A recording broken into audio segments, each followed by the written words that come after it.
a la salud. Análisis desde la Constitución. Le damos la más cordial bienvenida al doctor Aquiles Arrieta, ex magistrado auxiliar de la Corte Constitucional. Bienvenido, adelante. Buenas, muchísimas gracias.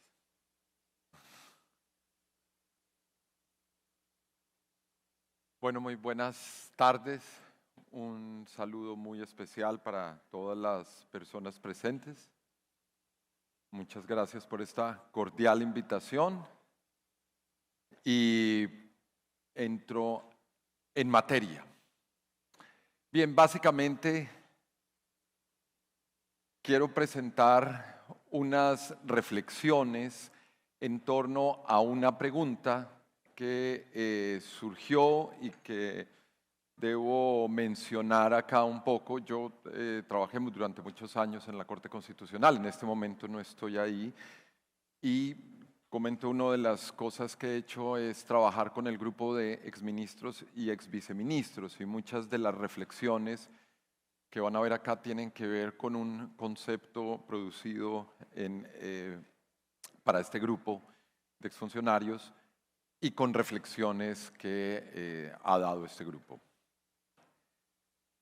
Básicamente, la cuestión era plantearse cuáles son los límites de las posibilidades de reforma.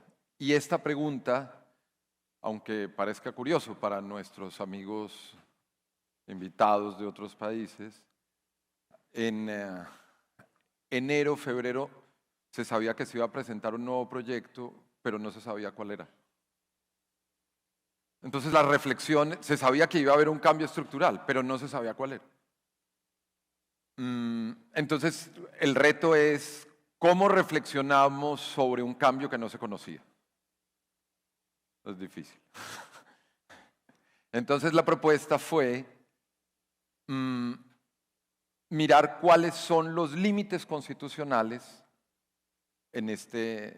para este debate, de tal manera que sea la que sea la reforma que saliera, pues se hubieran pensado sobre este parámetro. O sea, la pregunta constitucional que guía esta reflexión es la siguiente: ¿cuáles son los parámetros y condiciones mínimas constitucionales para reformar de manera amplia y estructural una política pública de la cual depende el goce efectivo de los derechos fundamentales, como ocurre con el sistema de salud, del cual dependen por lo menos la integridad física y psicológica, la salud y por supuesto una vida en dignidad? Vamos, para México también podría ser la pregunta. Si usted se le da por reformar completamente, ¿qué condiciones constitucionales mínimas debería cumplir la política para poder tomar esta decisión? Bien, comenzamos con un presupuesto básico, y es que estamos en democracia. Esta es una democracia amplia, participativa, y la Constitución del 91 la profundiza. Eso significa que hay un amplio margen de configuración legislativa. Para quienes no son abogados, ¿eso qué significa? Que el legislador puede organizar el marco legislativo como quiera. Que quiere sacar el Código de la Mujer y sacar las normas penales, laborales y meterlas en el Código de la Mujer, bien puede. Es el legislador quien en una democracia puede definir. Entonces partimos del supuesto: ¿puede una mayoría política llegar y cambiar el sistema? Pues claro que puede. Pero la propuesta y la idea es que esa propuesta sea de centro, de derecha, más de derecha, de izquierda, menos de izquierda, no importa. Quien sea, tendría que cumplir las reglas de ese marco constitucional. Y como vamos a ver, el marco constitucional que se ha construido en Colombia es altamente robusto. Quien quiera transformar y reformar como quiera, tiene que cumplir este marco constitucional.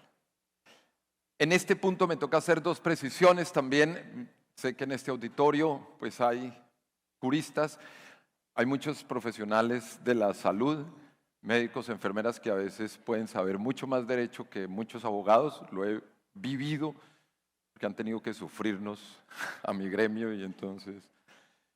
Bien, pero señalaría esto, digamos, hay un marco constitucional y este marco constitucional es importante por lo siguiente. Muchas veces nosotros no nos describimos bien y a Colombia se le describe como un país presidencialista a secas. Yo tengo unos reparos muy grandes frente a eso.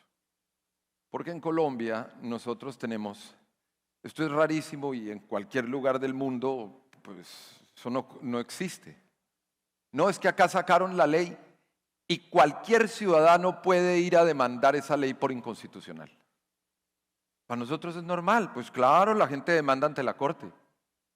Esto es una de las particularidades del caso colombiano. Esta es una de las particularidades de nuestro desarrollo. En Colombia hay un poder presidencial matizado judicialmente. Y esto es así desde 1910, obviamente repotenciado en el 91.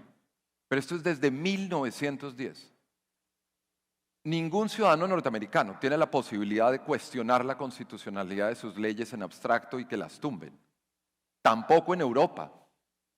Alguna minoría parlamentaria, las Cortes de Cataluña, pues podrán algunas personas protestar o del gobierno central, pero que cualquier ciudadano o ciudadana sin saber de derecho pueda demandar la Constitución, pueda demandar la constitucionalidad de las normas. Acá en Colombia nunca ha salido la ley que quería la mayoría en el momento de Duque o de Santos o de Uribe o de quien sea. Ha salido eso y luego llegan todas las demandas de inconstitucionalidad y el juez constitucional termina siendo el árbitro. En este momento el gobierno ya está enfrentando las demandas por cuenta de las razones tributarias.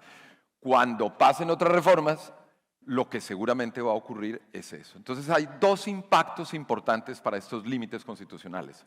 Primero, estos límites impactan el debate legislativo. Como hay estas reglas y estos límites, los congresistas o hacen o dejan de hacer. Pongo un ejemplo, han oído toda la discusión y ya el país se está volviendo experto en que si hay leyes estatutarias o leyes orgánicas y en cómo desarrollarlas. ¿Por qué? Porque los congresistas juegan con estas reglas, diciendo las reglas son estas, limitan su comportamiento. Y luego, una vez salga la ley, si sale, los ciudadanos podrán reclamar estos criterios ante la justicia constitucional. Esta es la importancia de todos estos límites que vamos a ver. Juegan en el proceso legislativo, juegan en todo el debate que estamos viendo ahora y además van a jugar en el momento en que esto se vaya a el juez político, el juez de las decisiones políticas, que es la justicia constitucional, a ruego ciudadano, por las demandas que presenten los ciudadanos. Bien, básicamente hay tres tipos de límites. Límites materiales, límites de proceso y límites de avance. Los límites materiales son contenidos que la reforma o no puede tener o tiene que tener. Son limitaciones materiales a lo que ocurra, al contenido mismo de la reforma. Los segundos son límites de proceso. ¿Cuál es el procedimiento que se debe seguir y de qué forma? Entonces puede ser que una reforma caiga no porque su contenido sea contrario a la Constitución, sino porque su procedimiento no fue el adecuado. Y tercero, de avance. De avance es, si se quieren ustedes, una regla que depende de la posición. Un límite material se parece a la cancha de fútbol. Si sale el balón, sale. Y es clarísimo dónde sale, dónde no sale. Los límites de avance se parecen más bien a los fuera de lugar, a un fuera de lugar. Estar en fuera de lugar depende de dónde estén los jugadores. Si los jugadores están muy adelante, pues el fuera de lugar será muy adelante. Si están muy atrás, será muy atrás. Es posicional.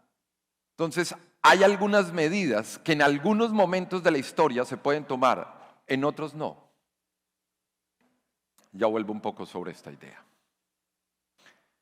Bien, los límites materiales realmente son muchos más de los que voy a presentar. Voy a presentar básicamente 15, de manera muy rápida. No me voy a detener en ellos, en cada uno de ellos, de manera muy larga.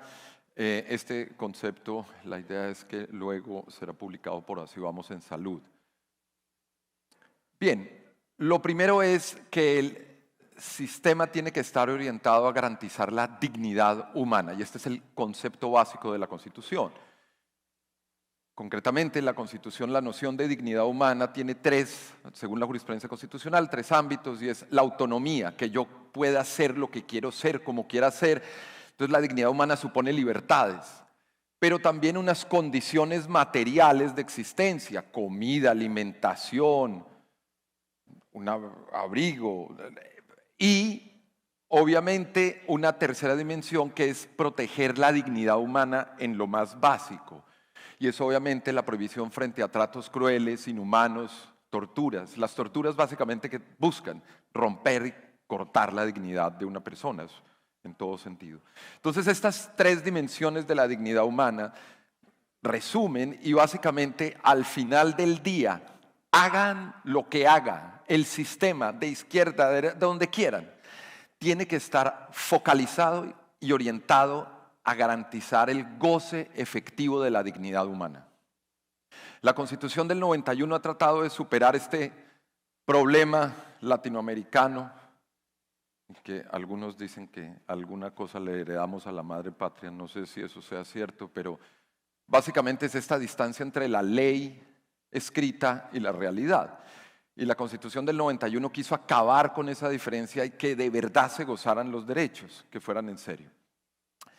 Segundo, es un derecho autónomo e irrenunciable. Y en este sentido, digamos, esto es un marco que se deberá respetar. El derecho es justiciable. Esto ya está fuera del debate. Acá mencioné de dónde surgen estos parámetros. De la Constitución Política de Colombia, de la jurisprudencia constitucional, del bloque de constitucionalidad que hace parte del marco constitucional, que es el conjunto de derechos humanos, de convenios internacionales de derechos humanos. Se incluyen ahí los convenios del trabajo y también las leyes estatutarias. He ahí la importancia de ese debate. La ley estatutaria, dicho de manera breve, es la forma como una generación administra un derecho constitucional sin tocarlo. Las leyes estatutarias son distintas a las ordinarias, requieren mayorías especiales, salen con menos tiempo y además tienen control especial de la Corte porque desarrollan estrechamente la Constitución. Por este tema volveré en alguna cosa al respecto, pero la ley estatutaria claramente, junto con la jurisprudencia, ha establecido que la acción de tutela es la forma de proteger los derechos. Y acá vuelvo sobre un punto que ya se había mencionado. Esta es una de las garantías constitucionales más importantes. Lo que ha permitido que el derecho deje de ser de papel y pase a existir es la acción de tutela. Y no hay ningún gobierno, ni ningún modelo político que llegue a violar derechos humanos o que lo pretenda hacer. La acción de tutela no se pone porque se considera que el gobierno es malo y va a violar. No, es una forma de control, de frenos y contrapesos ciudadanos directos que, como decía la constituyente, la Carta de Derecho desplaza poder a las personas. Ni la Corte quería en un principio que el derecho a la salud fuera fundamental. Lo dice así su jurisprudencia. Ni los legisladores, ni el Ejecutivo. Si alguno o alguna de ustedes le quiere agradecer a alguien su derecho fundamental y la protección que puedan haber tenido personas en su familia, se lo agradecen a todas y cada una de las personas que han demandado. Por eso esta es una de las conquistas más importantes. Y es garantizar la posibilidad de reclamar el derecho y hacerlo efectivo. Y en esto no puede haber retroceso. Y una de las, acá digamos, ayudándole también a todo el debate del gobierno. Digamos, si hay algo que seguramente la Corte valorará muy bien, es la afectación a la tutela. La ley estatutaria no la excluía y sin embargo en una lectura casi que quisquillosa, la Corte le interpreta para obligar a que quede claro que la tutela no se puede menoscabar. Por lo menos a dos funcionarios muy altos cercanos a la propuesta. Primera respuesta: no es que les preocupa mucho la tutela, que a quién le van a poner la tutela, pues eso era en el régimen anterior, que violaba los derechos, este no. Este es un derecho fundamental de los más estructurales del marco. A otro funcionario le preguntaron, ¿pero a quién le va a presentar la acción de tutela? Al Estado, respondió. Aquí hay un punto muy importante y este es un límite indiscutible del marco. 4. La atención en salud y saneamiento ambiental son un servicio público a cargo del Estado. Y acá me refiero a por lo menos dos principios que las normas que desarrollan este límite constitucional lo establecen, y es: no se puede fragmentar el sistema. El sistema tiene que ser descentralizado, pero a la vez coordinado y armónico. Y una de las prohibiciones estrictas es desarticularlo. Los principios del sistema y del derecho a la salud, voy a detallarlos un poco, porque ustedes se dan cuenta que esto ya pone unos límites muy duros materiales respecto al contenido que puede tener cualquier reforma y que puede ser evaluada. Universalidad es uno de los principios básicos que viene desde la Constitución del 91, que si la salud debe ser universal, esto no es ninguna discusión en Colombia, que si el derecho a la salud lo tienen que proteger los particulares o el público nada más, obviamente particulares y público, tema superado también. Eficiencia, ese es uno de los parámetros constitucionales y no pueden dejar de ser eficiente el sistema. Sobre todo, la jurisprudencia lo ha señalado, la misma legislación, y muchas de las personas que han manejado y conocen el sistema lo saben mejor que los jueces constitucionales, y es que muchos de los problemas del sistema han sido por ineficiencias, por sobrecostos, por unas malas prácticas, de infinidad de actores, incluyendo a los propios jueces. Y algunas cuentas de cobro que le pueden pasar a la justicia, como la terapia quina, o hay algunas decisiones judiciales que pueden darse en ese sentido, pero digamos la eficiencia y lograr la eficiencia es un punto de ese marco. La solidaridad, que siempre ha sido uno de los elementos del sistema, que todo el sistema esté orientado a la persona. Esto reitera la noción de dignidad y de hecho los abogados lo dicen en latín, el principio pro persona. La igualdad y la equidad. Y en la igualdad no me detengo obviamente, pero la igualdad supone una cantidad de protecciones especiales, por ejemplo, las protecciones en materia de género. Y equidad, pues obviamente que tiene que ver con y relacionado con solidaridad y equidad en el acceso al servicio, y lo hemos visto, digamos, respecto a esos éxitos que ha tenido el sistema de salud. La integralidad. La integralidad, además, es otro de los elementos que obliga a que tengamos un sistema que está integrado y que no está fracturado. Lo mismo que la continuidad en el servicio. No, una vez el servicio se está prestando, no se puede interrumpir. Y esto ha sido una batalla cuando las personas pasan del régimen contributivo al subsidiado, y es básicamente, usted no lo puede sacar cuando dejó de pagar. No, cuando usted ya se encargó de que va a continuar el servicio con la otra institución que correspondería. La prevalencia de derechos, la progresividad, que es uno de los elementos centrales del derecho, y es que el derecho no se consigue de la noche a la mañana.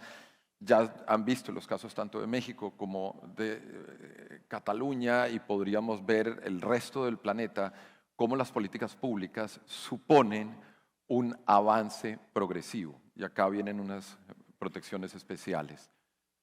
La libertad de elección es uno de los principios que también hace parte de este marco, y esta libertad tiene varias dimensiones. No solamente es la libertad, digamos, de elegir instituciones y entidades en la medida en que la organización del sistema lo permita, pero es sobre todo la libertad de decidir informadamente, ¿no?, los procedimientos a los que las personas son sometidos. La sostenibilidad.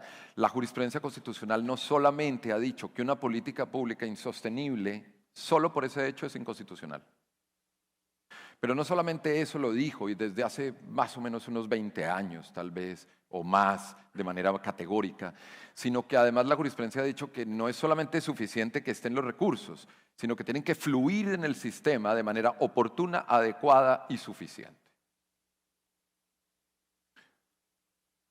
El sistema, digamos, de la condición de unidad, nuevamente, esta es una idea muy importante, y es evitar la fragmentación que se puede dar, que ha ocurrido en el sistema y que se ha tratado de corregir a lo largo de los años.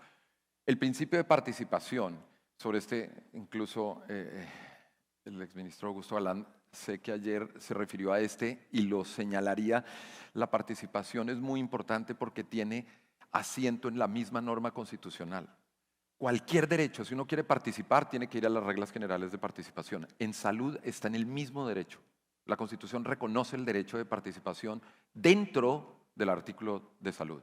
Es una participación absolutamente calificada y reforzada, y está para las comunidades y para todas las decisiones que puedan afectar al sistema de salud. Y la interculturalidad, que es uno de los elementos cruciales, que en la reforma hay algunas menciones, y en tratar de proteger, digamos, estos saberes ancestrales, también saberes y conocimientos médicos, y para que sean no solamente para estas comunidades, sino de forma amplia. Bien, los elementos del derecho, y es que haya disponibilidad, accesibilidad, asequibilidad y calidad.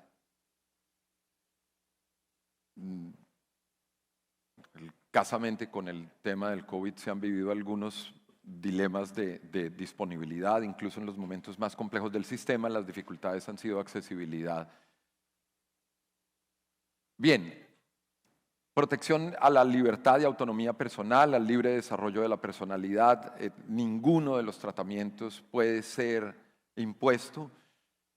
El derecho irrenunciable a un aseguramiento social e integral. Hay un aspecto donde, yo no sé, y luego el viceministro que todavía nos acompaña podrá señalarlo, pero pareciera como que hay un deseo de desvincular totalmente el sistema de salud del derecho de seguridad social y de la noción del sistema de seguridad social. Yo le vería dos problemas. Primero, porque supondría un cambio constitucional. Y segundo, adicionalmente, porque hay muchas de las reglas importantes del sistema que han provenido justamente de esa integración con el 48 y con esa seguridad social amplia, como por ejemplo la destinación específica de los recursos. Una de las protecciones más amplias que se ha logrado es, por ejemplo, reformas tributarias, donde el gobierno trataba de recoger algunos recursos poniéndole impuestos a la salud. Y en esos casos, la protección de la Corte por vía del artículo 48 y considerar que es un sistema de seguridad social ha protegido los recursos. La protección a las personas con adicción a sustancias estupefacientes y psicoactivas. Eso no me aguanto las ganas de decir, esto es increíble. Está la pelea en torno a las sustancias psicoactivas, que es el único enfermo, la única enferma que está reconocida constitucionalmente. Ni los enfermos de cáncer, ni las mujeres, nada, nada. Los únicos que tienen detallado que pueden recibir tratamientos, que los tienen, que el consentimiento informado a nivel constitucional son los adictos. Es decir, cualquier persona tiene un problema y que unas terapias por una pierna le toca poner normas de menor rango. Una persona adicta, los familiares del adicto pueden recurrir a esta norma constitucional. Por este debate tan particular en Colombia es parte del marco constitucional. Obviamente la protección de las niñas y los niños y ese desarrollo armónico e integral. Bien, la protección reforzada de sujetos de especial protección, el derecho que no tiene condición para su ejercicio, también conlleva deberes. Muchas veces acá, digamos, como que usted no ha pagado la salud, entonces ¿cómo espera recibir salud? No, son dos cosas distintas. Como si llegara, no, llame a la policía para que me protejan en mi casa, pero usted pagó impuestos, ah, no, entonces deje que lo roben. No tiene ningún sentido. El derecho no tiene que tener precondiciones. Claro, usted no pagó y tenía que pagar, eso se va por otra línea y lo puede poner a pagar, pero esa es otra línea. No puede poner barreras y obstáculos al servicio de salud por ese motivo. Hay una Carta de Derechos y Deberes que ya hace parte del bloque de constitucionalidad, no la entro a detallar, pero ustedes la pueden encontrar en la legislación. La protección de la legislación estatutaria, la protección de la salud, función básica de los servicios públicos, y en esto es muy importante y es un aspecto que hace parte de la Constitución, y la garantía de la autonomía profesional. Estos son 15. Ya con esto, digamos, uno ve que no cualquier cosa puede ser adoptada. Bien, en los límites de proceso, pues obviamente vienen todas las decisiones de todos los trámites. Hemos visto a varios senadores de la oposición diciendo que acá violaron el derecho y demás. Debería señalar lo siguiente: no cualquier incumplimiento de las reglas procedimentales en el Congreso da lugar a que esa ley se vaya a caer. La Corte ha señalado que hay irregularidades que pueden dar lugar incluso a sanción a los parlamentarios, y hay irregularidades que tienen la característica de llegar a ser vicio, que puedan viciar el consentimiento parlamentario. No todo error llega a viciar. Entonces a veces, claro, en el calor parlamentario pueden alegar mucho y decir que, pero no todas esas irregularidades o desconocimiento del reglamento, si es que se presenta, daría lugar a unos vicios. Una de las discusiones importantes que no podemos entrar a desarrollar ampliamente, pues es el carácter de ley estatutaria. Yo señalaría ahí, y además uno puede ver en la sentencia que revisó la ley estatutaria, hay una norma que define el sistema de salud. La Corte se pregunta, ¿esto es estatutario? Y responde sí, esto puede ser estatutario porque está estableciendo los límites estructurales del sistema.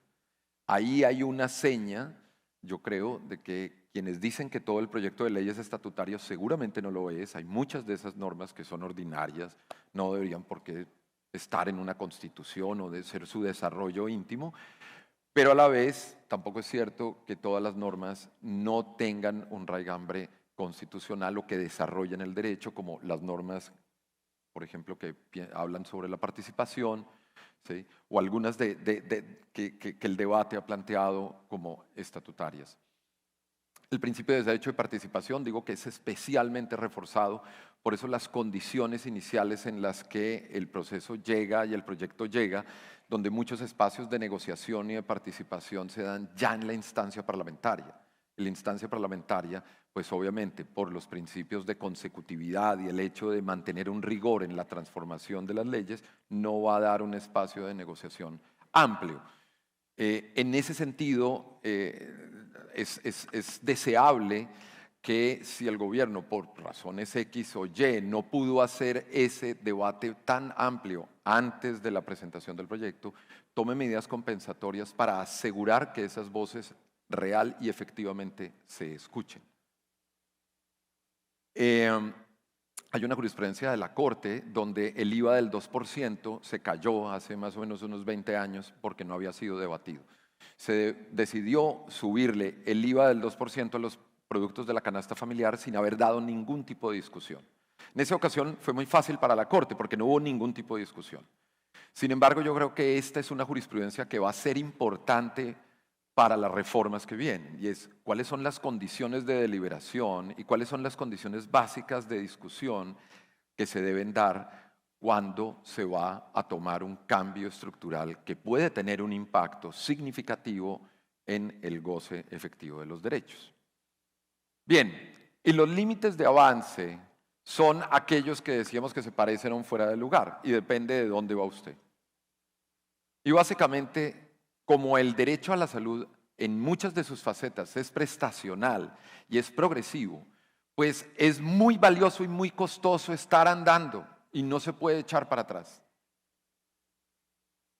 Por eso hay un principio de progresividad. Si usted se va a meter en esto es porque nos tiene que llevar a un nivel mejor. Tenemos que progresar. No tendría mucho sentido hacer todo esto para quedar en el mismo sitio. Tiene que ser para progresar. Pero adicionalmente, lo que nunca puede ocurrir es una prohibición de regresividad. Usted no puede echar para atrás. Precisamente porque esto es difícil construirlo, pero no puede echar para atrás. Está prohibido. Entonces, vendría esta noción de avances adquiridos que se ha construido en el contexto de esta discusión con los exministros, y es al lado de los derechos adquiridos, existen avances adquiridos, que son esas herramientas, normas, procedimientos que se han desarrollado para asegurar el goce efectivo del derecho. Eso implica además que los cambios deben ser razonados, deben ser proporcionales y razonables. ¿Esto qué quiere decir? Que los cambios que se hagan van a ser sometidos a juicios de razonabilidad ante la Corte Constitucional. ¿Cuál es la finalidad? Y dependiendo del grado de afectación, podrá ser un juicio estricto o un juicio ordinario. Y esto es importante. ¿Puede un Congreso tomar una decisión costosa para los derechos que los restrinja? Respuesta, sí. Pero tiene que ser consciente. Y el juicio de razonabilidad para esos casos es muy duro. Y tiene que ser consciente. No puede ser que el Congreso tome una decisión y luego, cuando llegó el debate, empezaron a crearse los argumentos a posteriori para justificar esa decisión. Si se va a tomar una decisión regresiva, se tiene que saber que se está tomando para que sea legítima y tiene que haber una justificación en términos de finalidad del medio elegido y la relación entre el medio y el fin, que es la discusión constitucional. Me tomó 2 minutos más, se me acabó el tiempo, pero para redondear estas ideas y terminar. El cambio que se está haciendo tiene que tener una visión estructural, tiene que basarse en la evidencia, la mejor evidencia. Como los mismos médicos se les exige que tomen decisiones y a los profesionales de la salud, las profesionales de la salud con la mejor evidencia, pues también para una decisión de este calado que pueda afectar los derechos y el goce efectivo de los derechos. La jurisprudencia constitucional ha desarrollado una serie de mínimos constitucionales para toda política pública. Vale la pena preguntarse si esos mínimos se están observando acá. Y se están dando en este caso. Cambios sin rupturas y un régimen de transición. Es absolutamente crucial. Porque en ese régimen de transición, obviamente, pueden verse afectados los derechos fundamentales. Puede ser que lo que venga después vaya a ser maravilloso, pero por el tránsito se generen esas violaciones y venga, obviamente, una avalancha de decisiones y combates judiciales. Señalaría esto, para terminar, y es mostrar, digamos, la diferencia del debate político al debate jurídico constitucional. Desde el punto de vista político, yo entiendo que lo más importante para alguien que quiere cambiar un sistema, pues es obviamente mostrar las debilidades del contrario. Y mostrar todas las debilidades del actual sistema, que las tiene muchas. Perfecto. Pero desde el punto de vista jurídico constitucional, como yo tengo la obligación de progresar y no regresar, jurídicamente, la principal obligación del gobierno y las mayorías políticas interesadas en cambiar el sistema es en identificar todos y cada uno de los avances adquiridos de manera precisa y mostrar cómo se van a conservar o, si se van a afectar, por qué es razonable la afectación. Ese es el estándar que seguramente la Corte Constitucional aplicará. Y en general los juicios de regresividad son estrictos. ¿Eso qué quiere decir? Que los criterios para saber si algo es razonable son más exigentes y es más probable que la norma pueda caerse si no cumple con ese alto estándar. Bien, este tema es realmente enorme y he tratado de hacer una presentación general del asunto donde termino con esta idea inicial. En un país como Colombia, la posibilidad de reformar completamente un sistema del cual depende el goce efectivo de un derecho fundamental es amplia y existe. Y claramente las mayorías políticas pueden hacerlo. Pero para hacerlo, tienen que cumplir unas condiciones constitucionales básicas en cuanto al contenido, en cuanto al procedimiento que se sigue y en cuanto a la preservación de todo lo que se ha progresado y se ha avanzado. Muchísimas gracias por su atención.